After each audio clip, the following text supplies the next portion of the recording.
Hi,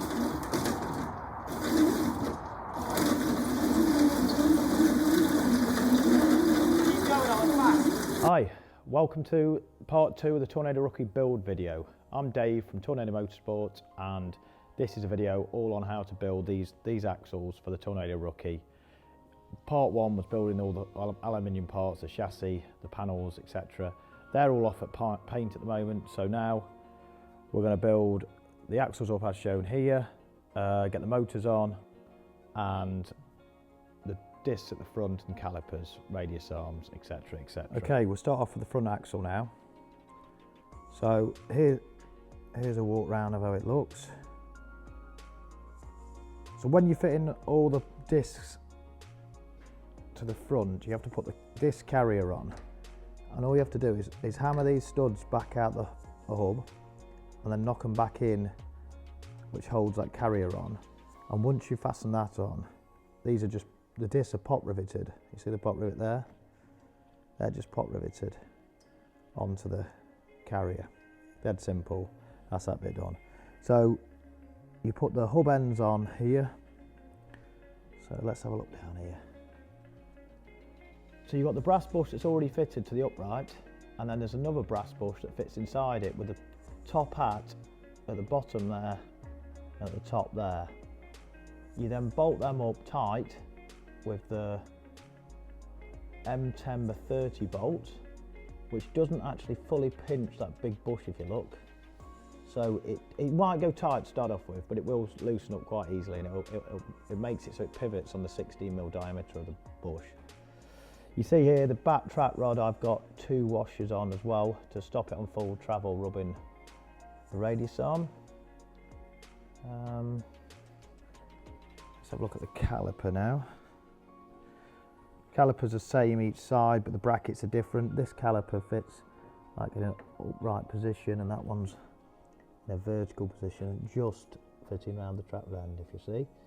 You bolt that bracket on here. So that just bolts on and that's got slots in it. You see the slots on that bracket, and then in there, the standard caliper bolts, I've just put some washers on spacing because they're a little bit too long, otherwise they hit the disc. And I've had to sand this bolt off here because the wheel rubs on it. If you don't do that, you'd have to just touch it with a sander. That's that. Now in the radius arms here, got 3 washers and 2 washers. Should all be supplied with your kit, an M10 50 bolt going through. That's like that at each end, like that, yep. So you've got an M10 75 with the aluminium spacer here, and the shocker's going to go in that space there. One more quick point I did forget about. This edge here gets very close to the caliper, especially if it hasn't gone quite flush down, which isn't quite flush in between the studs. If you look, it slightly flares out, see that? So what I've done, I've run my sander on this edge here because it's so close. There is no clearance here at all. See that? So just a slight bit of sanding. Sometimes you have to sand them studs slightly if they are offending out a little bit. So just run your grinder with a sanding disc on it through there, rotate it round until it misses. Don't forget your lock nuts on all these links. Again, all in the kit. And that's about it for building the front axle. I don't normally do it, but I've actually put some bolts in here, which are M6 by 16, just to hold them radius arms together a bit better. So when I press the bush in, it doesn't really need them, but I just saw some people's are just spreading a bit at the back, so I haven't supplied them. That's an update in the later kits. They're going to have them bolts supplied, but I'm just telling you. So the panhard rod has these small, the medium spacers, 2 of them, an M10 by 40 bolt, which goes through the chassis with a nylock nut. At the other end, it's got M10 by 90, which is the same as what's going to go through the radius arms through the chassis, with your little spacer there, 16mm spacer, 1 washer there, and a washer at the back. And that just does up nicely like that, as you can see. So that's about it for the front axle. So. Okay, rear axle. We'll start off with these links in the middle. These have got the smallest spaces in that we do.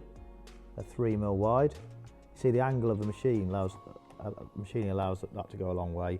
Now that's got plain nuts in the middle. Nylox clash into each other, and they're M10x35s.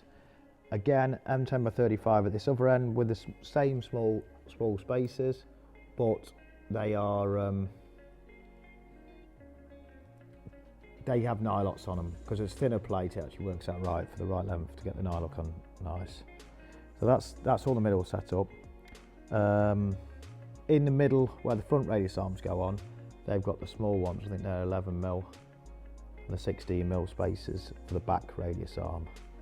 So again, when I build up the rest of it, you'll see that. But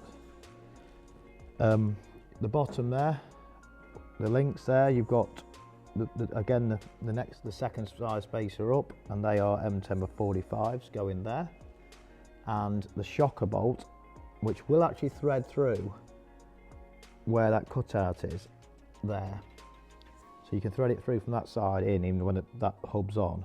So they're M10x40, so M10x40, M10x45 onto the motor mounts. They're M10x25, but I've actually spaced the motor mount out by 3 washers. See there? Now you don't have to do that because the motor is fully adjustable in this bracket here, and you can see it's got loads of adjustment either way.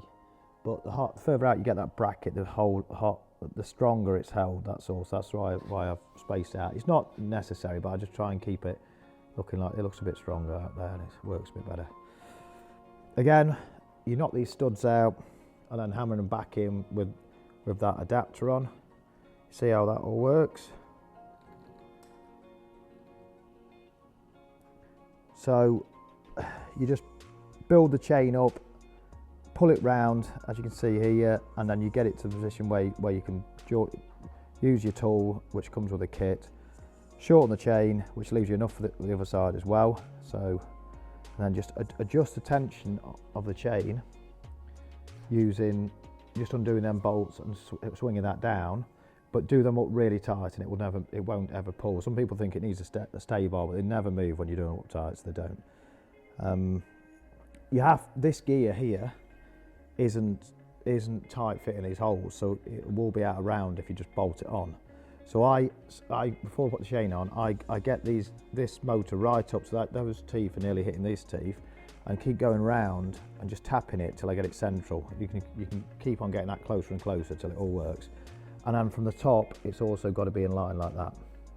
So the bolts here are M8x20 with a flange nut. And the flange nut actually inserts in here and it locks the flange nut. So once that's in, you just use an Allen key to adjust that. So if you just undo them, you can slide the motor side to side easily. So that's showing you all that. On the Sufix A rookies, we had split pins in these nuts here, castellated nuts, but they just never lined up right. So they're either way too tight or too loose, and they're a right pain to get the split pin in. So on the Sufix Bs, these have gone to Nylox. So M20 fine thread. Right, thanks for watching. Part 3 is going to be installing these axles on the chassis, fitting the shock absorbers, and the wiring process to make it work with the body off, so you can clearly see how it all works. So that's in a week or so's time. So yeah, thanks for watching. Don't forget to subscribe. See you on the next one. Thank you.